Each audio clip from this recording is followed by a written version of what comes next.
جناب اسد قیصر صاحب جو بات کر رہے تھے، ان کا جو مطالبہ تھا میرے خیال میں ان کا مطالبہ صحیح تھا اور جلسہ کرنا ان کا حق ہے اور میں ان کے اس مطالبے کی حمایت کرتا ہوں۔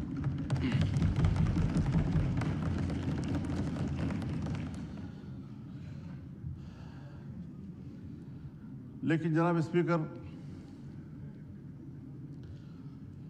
مسئلہ یہاں تک محدود نہیں ہے کہ ہم جلسہ کر سکتے ہیں یا نہیں کر سکتے۔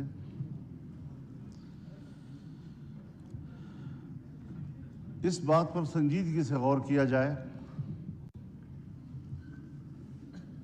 کہ ہمارا ملک آج کہاں کھڑا ہے۔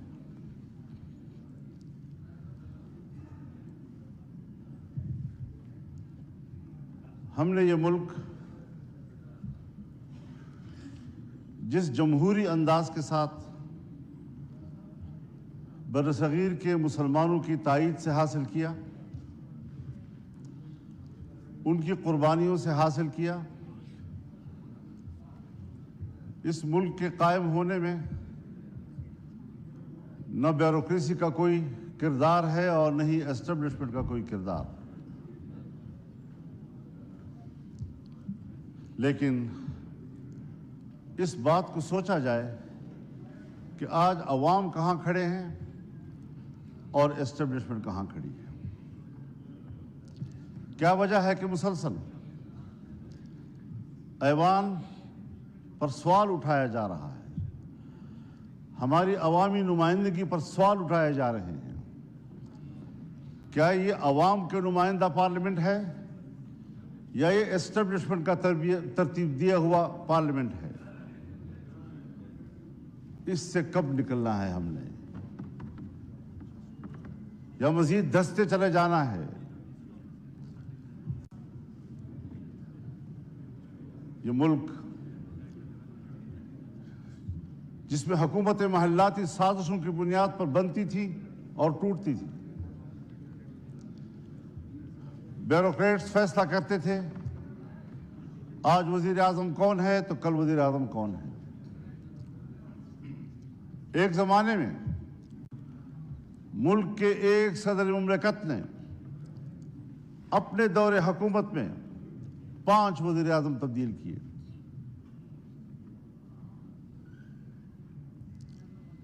بڑی مشکل کے ساتھ، عوام کی جدوجہد کے ساتھ اس ملک میں عام آدمی کو ووٹ کا حق ملا۔ پارلیمانی طرز حکومت پر اتفاق ہوا، الیکشن ہو گئے سن 1970 میں، جسے آج ہم بطور مثال پیش کرتے ہیں، لیکن انتخابات کو بطور مثال پیش کرنے کے بعد کیا اس کے نتائج پر بھی ہماری نظر ہے؟ جس کے نتیجے میں ملک دو لخت ہو گیا، ہم پارا پارا ہو گئے۔ قائد اعظم نے جو قوم کو موٹو دیا تھا، اتحاد، تنظیم اور یقین محکم، وہ کہاں رہا؟ قائد اعظم کا پاکستان کہاں ہے آج؟ شاید تاریخ اس کے حقائق سے پردہ اٹھائے گا۔ تاریخ معاف نہیں کرتی کسی کو۔ تھوپا گیا سیاستدانوں پر، اور کردار جنرل آغا یحییٰ خان تھا۔ حکومت کو چلنے ہی نہیں دیا گیا۔ پھر ماشاءاللہ، پھر ہم کچھ سنبھلے تو پھر ماشاءاللہ سوچنا یہ ہے کہ اسٹیبلشمنٹ ہمیں جو نتائج مرتب کر کے دے جن کو یہاں پر بیٹھنے کے لیے فہرست میں نام شامل کرے اس پر کب تک آپ سمجھوتے کرتے رہیں گے؟ کب تک ہم یہ سوچتے رہیں گے، بھیک مانگتے رہیں گے ان کے دروازوں پر بیٹھ کر؟ اور جو الیکشن ہوئے ہیں، ہمیں تو 2018 کے الیکشن پر بھی اعتراض تھا، آپ کو بھی اعتراض تھا، پیپلز پارٹی کو بھی اعتراض تھا، مسلم لیگ نون کو بھی اعتراض تھا، میرے بزرگ بیٹھے ہیں ان کو بھی اعتراض تھا۔ اس وقت بھی تو مینڈیٹ تقریباً وہی ہے، کچھ تھوڑا آگے پیچھے۔ اسی مینڈیٹ کے ساتھ اس وقت دھاندلی کیوں تھی اور اسی مینڈیٹ کے ساتھ آج دھاندلی کیوں نہیں ہے؟ حضرت مجھے شرم آتی ہے، شاید میں کچھ اپنی گفتگو میں ایسی باتیں کہوں جو آپ سمجھیں گے کہ میں تجاوز کر رہا ہوں، لیکن سیاسی آدمی اسے بات کرنی ہوتی ہے۔ سیاستدان معلومات کی بنیاد پر بات کرتا ہے، پبلک میں بات کرے، پارلیمنٹ میں بات کرے۔ خدا کرے یہ خبر غلط ہو، لیکن ہماری معلومات یہ ہیں کہ اس بار تو باقاعدہ اسمبلیاں بیچی گئی ہیں اور اسمبلیاں خریدی گئی ہیں۔ کون ان اسمبلیوں کو اور ان ایوانوں کو عوام کا نمائندہ پارلیمنٹ کہے گا؟ کس طرح ہمارا ضمیر مطمئن ہے یہاں پر بیٹھنے میں؟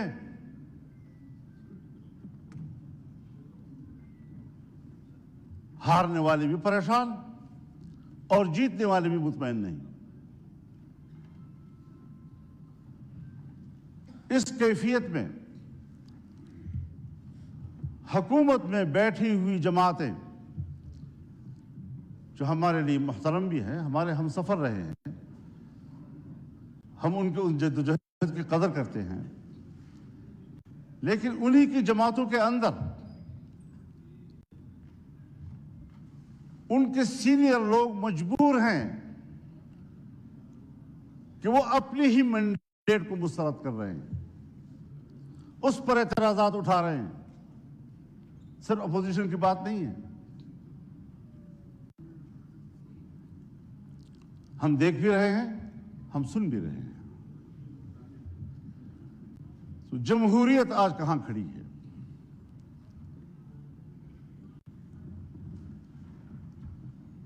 یہ صرف اس لیے ہم یہاں کمزور بیٹھے ہوئے ہیں کہ ہم نے ہر مرحلے پر کمپرومائز کیا ہے، ہم نے اپنے اصول پہ سمجھوتے کیے ہیں، ہم نے اپنی جمہوریت بیچی ہے،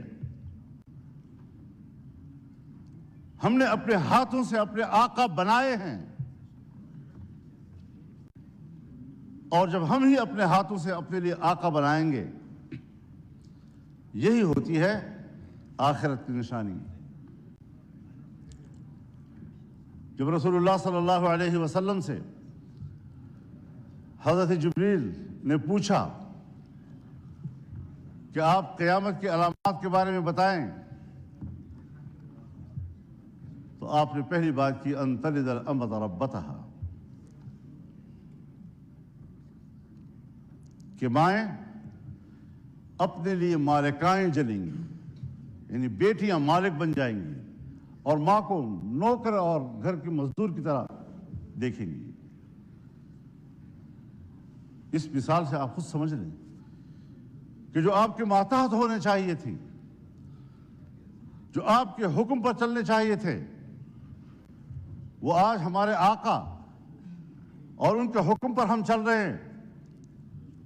ہم یہاں پر ایک قانون پاس نہیں کر سکتے۔ جناب اسپیکر صاحب، آپ گواہ ہیں، آپ گواہ ہیں، آپ کی پوری جماعت گواہ ہے۔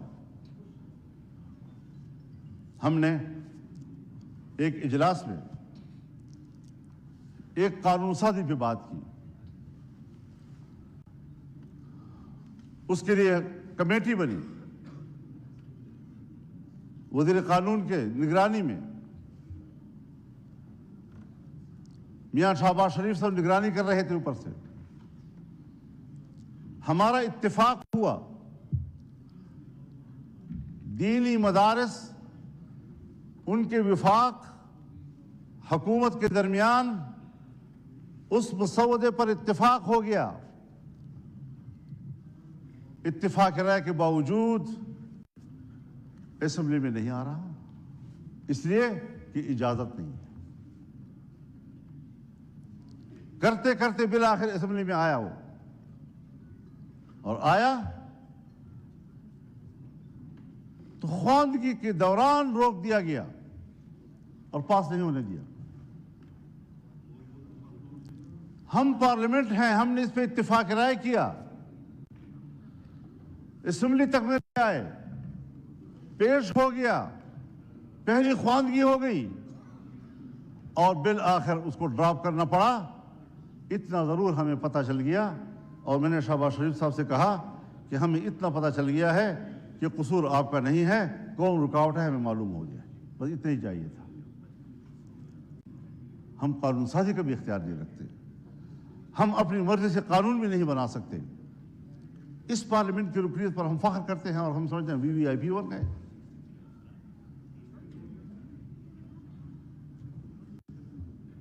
آج ذرا موازنہ تو کیجیے جناب اسپیکر, ہندوستان اور ہم ایک ہی دن میں آزاد ہوئے. 15 اگست 1947 کو صبح 8 بجے دلی میں لارڈ ماؤنٹ بیٹن نے انڈیا کے گورنر جنرل کا حلف اٹھایا اور کراچی میں قائد اعظم محمد علی جناح نے حلف اٹھایا. ایک ہی دن ہم آزاد ہوئے. آج وہ دنیا کی سپر طاقت بننے کے خواب دیکھ رہا ہے اور ہم دیوالیہ پن سے بچنے کے لیے بھیک مانگ رہے ہیں کہ ڈیفالٹ نہ ہو جائیں ہم لوگ.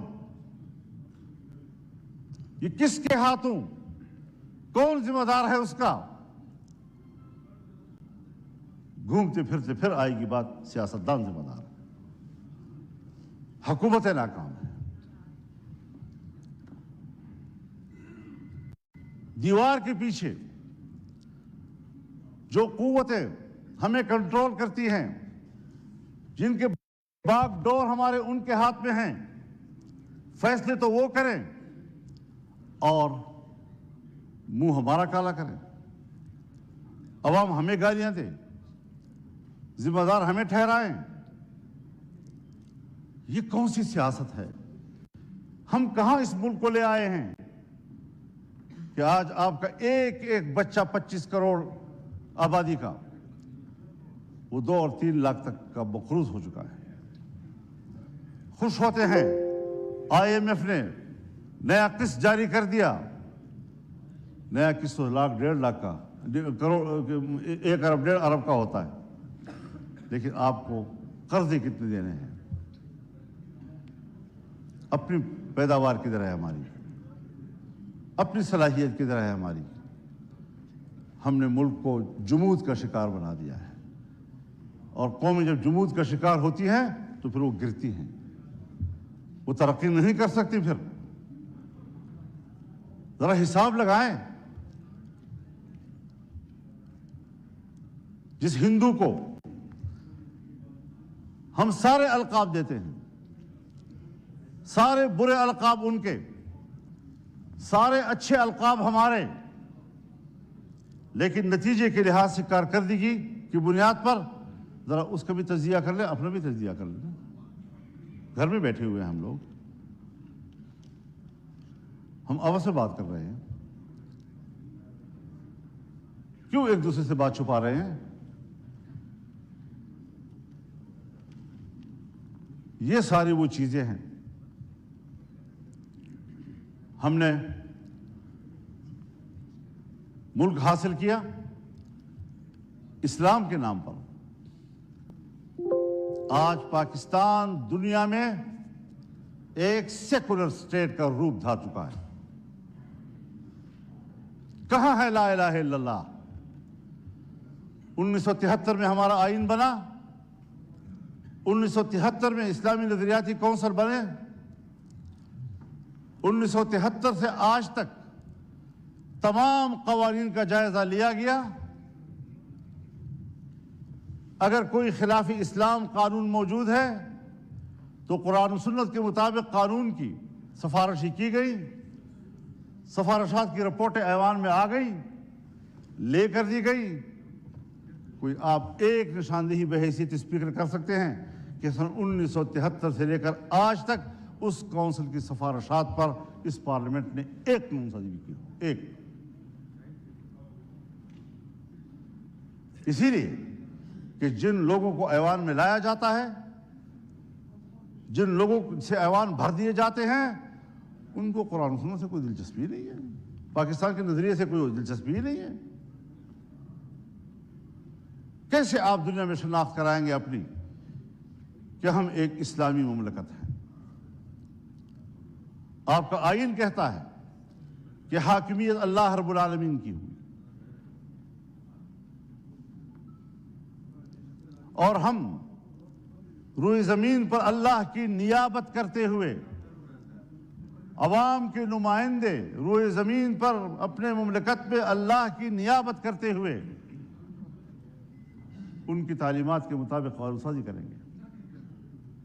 ہماری انفرادی اجتماعی زندگی قرآن و سنت کے تابع ہوگی۔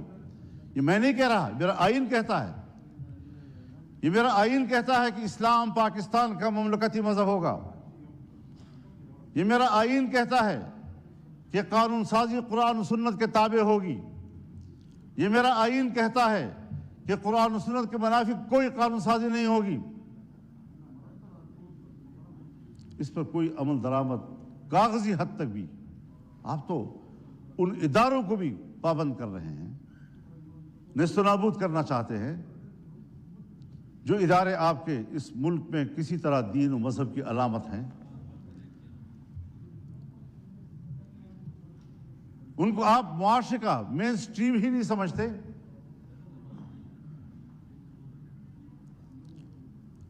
تو جس نظریے پر ملک قائم ہوا تھا 75 سال میں، اس کا بھی ذرا حساب لگا لیں آپ کہاں کھڑے ہیں۔ اور ممکن ہے بہت سے لوگ سمجھیں کہ مذہب نہیں ہے تو کوئی چیز نہیں، کوئی مسئلہ ہی نہیں ہے۔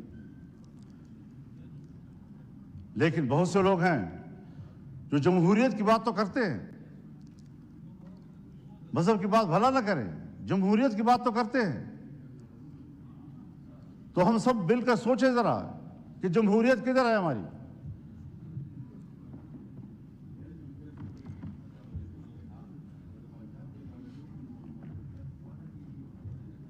'54-55 سے، سن 1954-55 سے 58 تک نیم مارشل لا، اور 58 سے لے کر 71 تک مکمل مارشل لا، 77 سے پھر مارشل لا، 99 سے پھر مارشل لا، اور ہم کمپرومائز کرتے رہے۔ یہاں اسی ایوان میں ہم نے قانون سازی کرنا چاہیے، چیختے رہے ہم لوگ کہ صاحب یہ جو کچھ آپ کر رہے ہیں قرآن و سنت کے خلاف ہے، کسی نے نہیں سنی۔ تو جمہوریت کہاں ہے آپ کی؟ الیکشن آپ کے ڈھونگ، اسمبلیوں کی کوئی قدر و قیمت نہیں۔ اسمبلیوں میں آنے والا اپنے آپ کو معزز سمجھتا ہے، عوام کا نمائندہ ہے۔ آپ کے کاغذات میں اس کا جو پروٹوکول ہے وہ VVIP کا ہے، اس کے مراعات ہوتے ہیں۔ لیکن کیا ہمارا ضمیر بھی مطمئن ہے اس بات پر؟ وَاسْتَفْتِ نَفْسَكَ، اپنے ضمیر سے پوچھ لو پہلے، کیا واقعی ہم مطمئن ہیں ان نتائج سے؟ اور جناب اساتذہ صاحب، کیا واقعی آپ لاہور کے نتائج سے مطمئن ہیں؟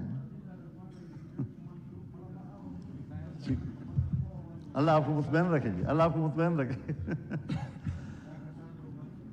لیکن ہر چند کے ہے نہیں ہے.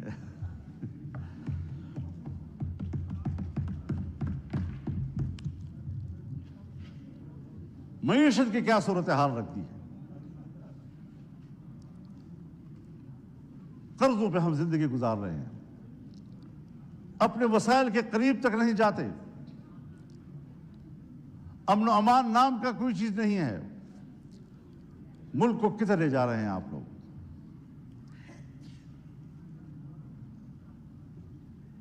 آپ آئیں ذرا لاہور سے ذرا سفر کریں اور آئیں ذرا، میں آپ کو دعوت دینا چاہوں گا ڈیرہ اسماعیل خان میں، ٹانک میں، وزیرستان میں، لکی مروت میں، باجوڑ میں. آپ وہاں آ کر ذرا دیکھ تو لیں کہ ہماری وہاں کیا حالت ہے.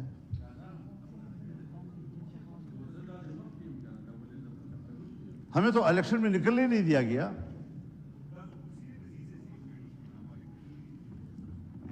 ایک طرف طالبان کی طرف سے اعلان ہوتا تھا کہ ہم الیکشن میں کوئی کارروائی نہیں کریں گے، دوسری طرف ہمیں دھمکیاں ملتی تھی. پھر ادھر سے ہمیں چٹھیاں ملتی تھی کہ آپ تھریٹ لیٹر آ جاتی تھی کہ آپ لے جائیں. پبلک سے رابطہ ہی نہیں کرنے دے رہے تھے. اور جو ہی الیکشن گزرا سارے تھریٹ لیٹر بند، ختم ہو گئے، خیر خیریت ہو گئی. اب نہ وہاں ہمیں کوئی قتل کرنے والا ہے، نہ کوئی دہشت گرد ہے، نہ کچھ ہے. لیکن یہ بات جو ہمارے ان علاقوں سے متعلق لوگ ہیں یا بلوچستان سے متعلق لوگ ہیں، چاہے وہ پشتون بیلٹ ہے یا بلوچ بیلٹ ہے، وہاں پر کنٹرول ریاست کا نہیں ہے. اور میں بڑے ادب سے کہوں گا، مجھے یہ لفظ نہیں کہنا چاہیے، لیکن حقائق کو سامنے لاتے ہوئے کہنا پڑ رہا ہے کہ پاکستان اس وقت ایک غیر محفوظ ریاست ہے. جب ریاست غیر محفوظ ہوگی تو ذمہ دار کون ہوگا؟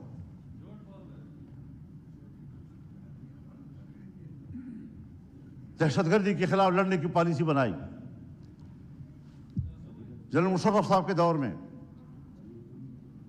جو امریکہ نے کہا وہ ہم پہ مسلط کر دیا گیا، اور آج تک اس پالیسی میں کوئی فرق نہیں آ رہا. آپریشنز ہوئے، طالبان کا خاتمہ کر دیا، دہشت گرد ختم ہو گئے. آج اس سے کئی گنا طاقتور بن کر کیسے آ گئے؟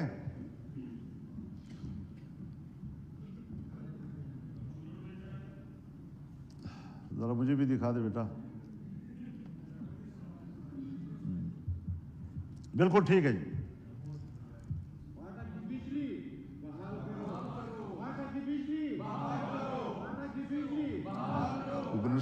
جی مولانا صاحب، جی مولانا صاحب، بس بولیے ہمارے.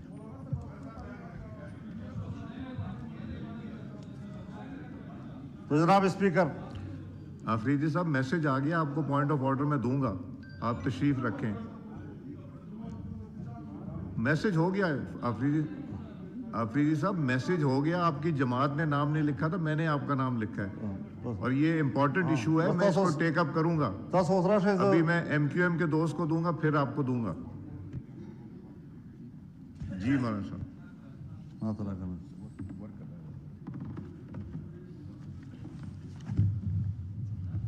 یہ جو بات یہاں کی جا رہی ہے جناب اسپیکر، یہ میرے پوائنٹس میں لکھی ہوئی ہے، اور آج بھی مولانا مصباح الدین صاحب میرے پاس تشریف لائے.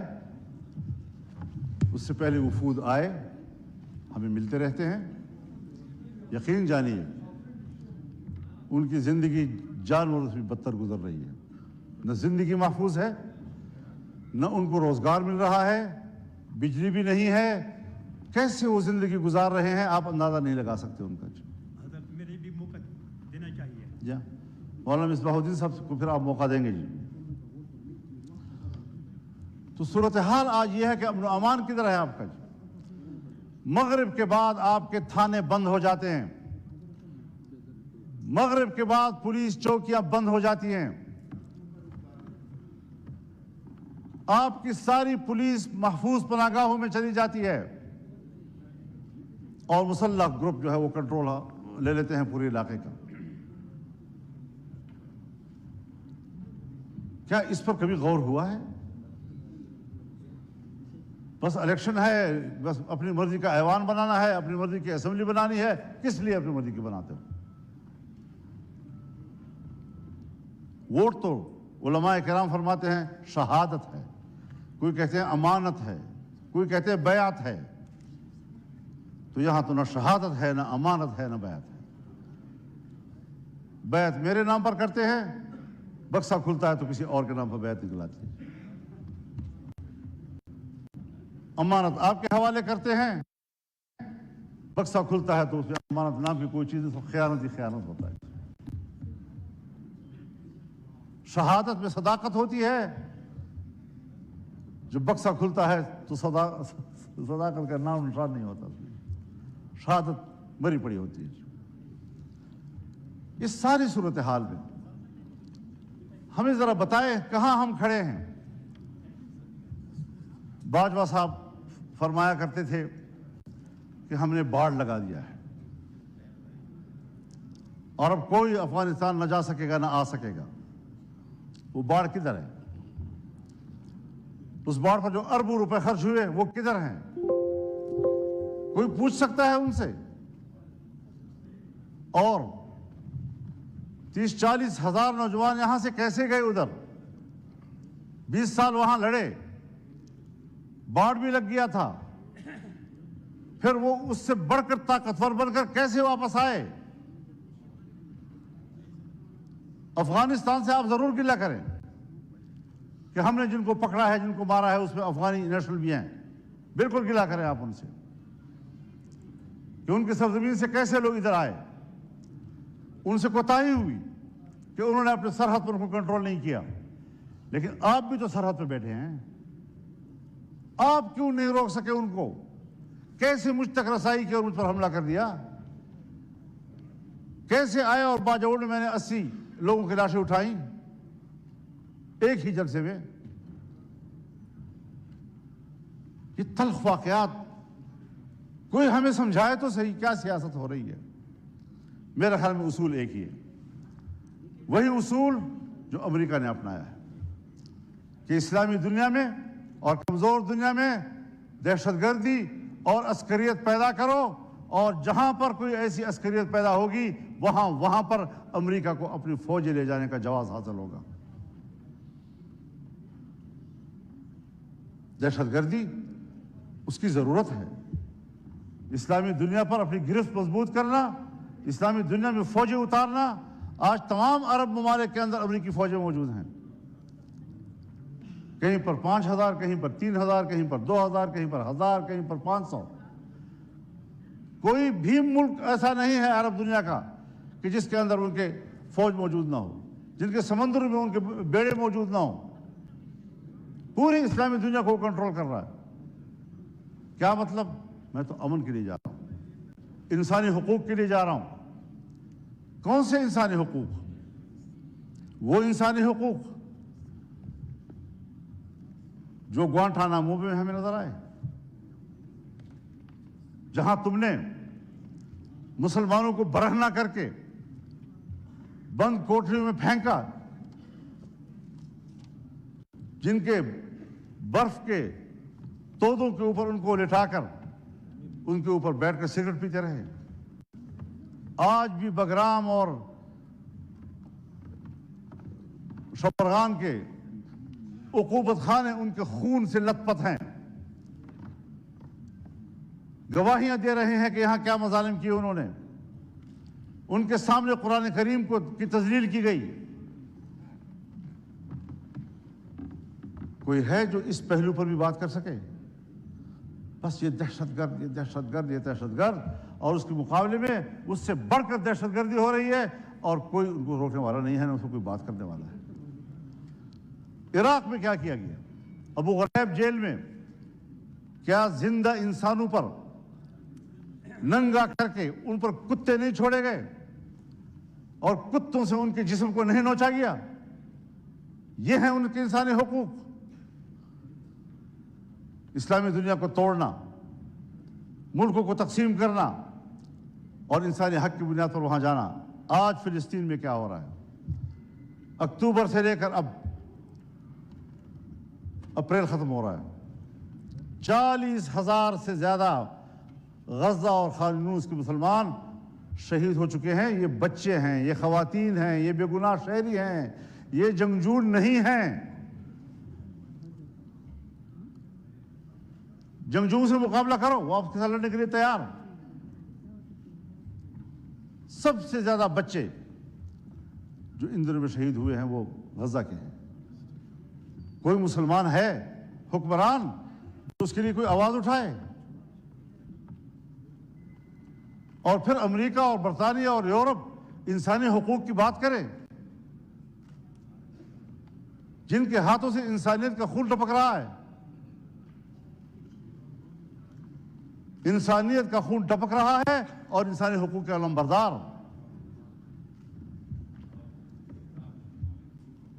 میں کس کے ہاتھ پہ اپنا لہو تلاش کروں؟ ہر طرف خون ہی خون، اور ہم اس میں زندگی گزار رہے ہیں۔ اور اگر ملک کے عوام یا عوام کے نمائندے کوئی کردار ادا کر سکتے ہیں تو اس کے الیکشن کا یہ حشر کر دیا جاتا ہے جو ہم دیکھ رہے ہیں۔ تو ذرا اس حوالے سے ہمیں اپنی تاریخ کو بھی دیکھنا چاہیے، ہمیں آنے والا مستقبل ٹھیک کر لینا چاہیے۔ یہ قیادت کا مسئلہ ہے، یہ قیادت کا مسئلہ ہے۔ میں تو آج بھی کہتا ہوں اور ہمدردی کی بنیاد پر کہتا ہوں، جناب میاں نواز شریف صاحب سے بھی اور جناب شہباز شریف صاحب سے بھی اور اپنے برخوردار بلاول زرداری صاحب سے بھی،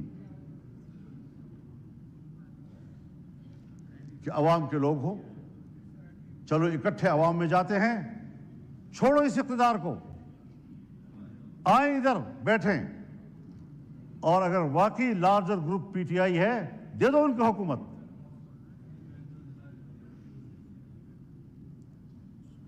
لیکن شاید میری بات ذرا احمقوں والی سے لگ رہی ہوگی آپ لوگوں کو، کہ کیا کہہ رہا ہے، کہاں سے بول رہا ہے۔ آج بھی وقت ہے سنبھلنے کی، لیکن ہم سنبھلنے کے لیے تیار نہیں ہیں، ہم نوکری کرنے کے لیے تیار ہیں۔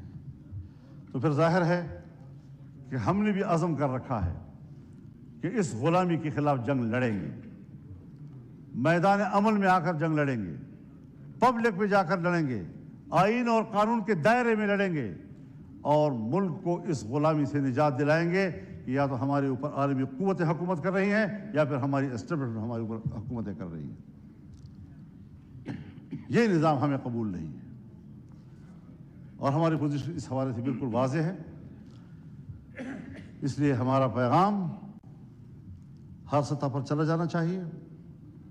ہم نے جانا ہے انشاءاللہ 2 مئی کو کراچی میں ملین مارچ ہوگا انشاءاللہ العزیز، 9 مئی کو پشاور میں انشاءاللہ ملین مارچ ہوگا، اور اگر کسی نے روکنے کی کوشش کی تو وہ سوائے اس کے کہ اپنے لیے مصیبت کو دعوت دے گا اور کوئی نتیجہ اس کا نہیں نکلے گا۔ وہ عوام کے اس سیلاب کا راستہ نہیں روک سکیں گے، اور انشاءاللہ العزیز یہ جدوجہد جاری رہے گی، اور امید رکھنی چاہیے کہ اس میں آپ بھی ہمارے ساتھ ہوں۔ سید وسیم حسین صاحب